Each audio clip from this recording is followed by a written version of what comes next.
you very much. Thanks very much. Thank you. 4 more years! Thank you. Thanks very much. You know, the disadvantage of coming last in a group like this is that everything's already been said, but fortunately I learned a lesson in the U.S. Senate where they said if it hasn't been said by everyone, it hasn't been said. So we'll proceed on that, and you're very fortunate because this is about the, I don't know, 7th or 8th of these events that have been around the state the last 3 days, and by the end of the event, if it's outside, everybody's freezing. And if it's inside, there's no oxygen and everybody's passing out. This room is actually ventilated. The lights have stayed on the whole time. This is pretty remarkable, Ken. Moving up the scale now. Yeah, very good. And of course, it's just great to see all of you here tonight and to realize that, as others have said very well, you're going to make this happen. It's all up to you. You know, we've done just about everything as candidates we possibly can do. We've got final messages to get out. Last appeals are good. Senator Al Franken is preparing for his final debate, which is why he couldn't be here tonight. But we're going to support him because we know he'll take it back to Washington.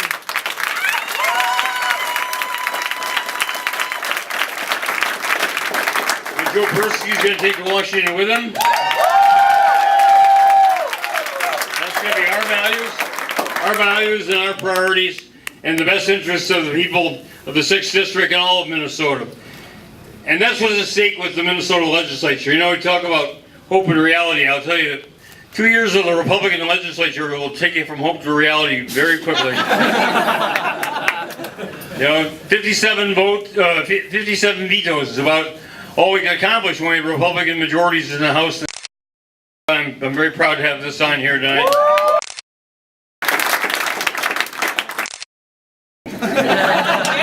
Yeah. So, goalies can, prevent bad things from happening. They can try to prevent the puck from getting in the net. But goalies can't really score goals, at least not people like me. Score goals, you have to have a team. And that's what we've had the last 2 years. We've had a DFL team in the state capitol in St. Paul, and we have done so much thanks to Zach. And thanks to Steve, who's now moving on, and Dan's going to come and join him, and we're going to make that progress. Aaron Murphy's done a fabulous job as the majority leader.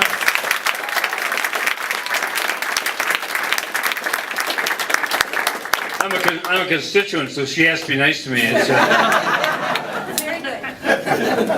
Paul Thiessen, outstanding Speaker of the House.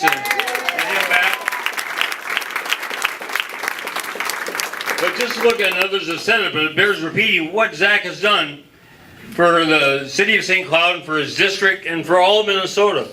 You know, when he came on board, we still the schools $2 billion. That was what you said. Yes. Shift, shaft, and spin. Shift, shaft, and spin. That's very good. That's very good. Yep. Well, that's what they did for a whole decade, and we reversed that and paid it all back. Paid every dollar that we've taken from the schools, we paid them back. We've used for people's education.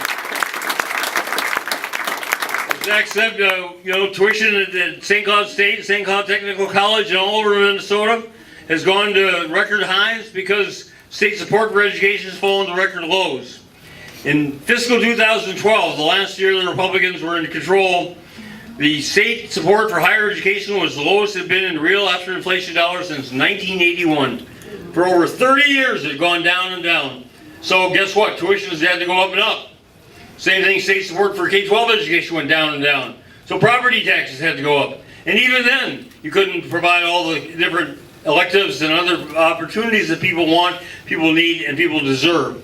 So we did something about that with Zach and the Minnesota DFL and the Minnesota House and Senate. Froze tuition at St. Cloud State, St. Cloud Technical College for 2 years. More of that.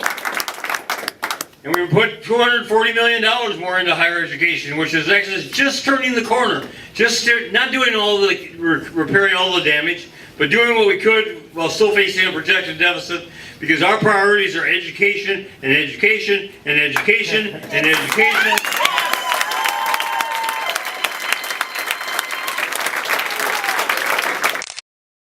And everybody, you hear all the rhetoric from everybody now. There are a couple stories, all the right-wing extremists are all kind of, masking, what their right-wing extremism has been about for the last 4 years. And I worked for Fritz Mondo when he was in the U.S. Senate, and his father was a minister.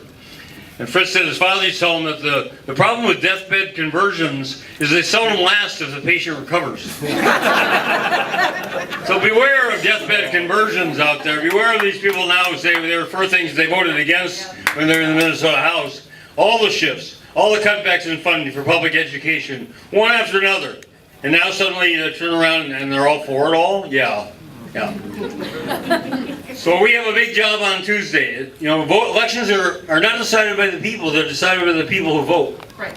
And so that's all of us, and that's everyone else we turn out. But if you look back on an election as they did in 2010, and somebody's lost by 12 votes, and we've lost the majority in the Minnesota House of Representatives, I'll tell you, it's going to be grim, gruesome 2 years, and we don't want that to happen. Turn everyone out, come celebrate down at the Hilton on Tuesday night. Drinks are on Ken Martin, and everybody have a good time, and we'll win. All right? Thank you. Thank you, Governor Dayton. How about it, folks? Say, I'm going to go off script a little bit here. Normally we end with a little bring out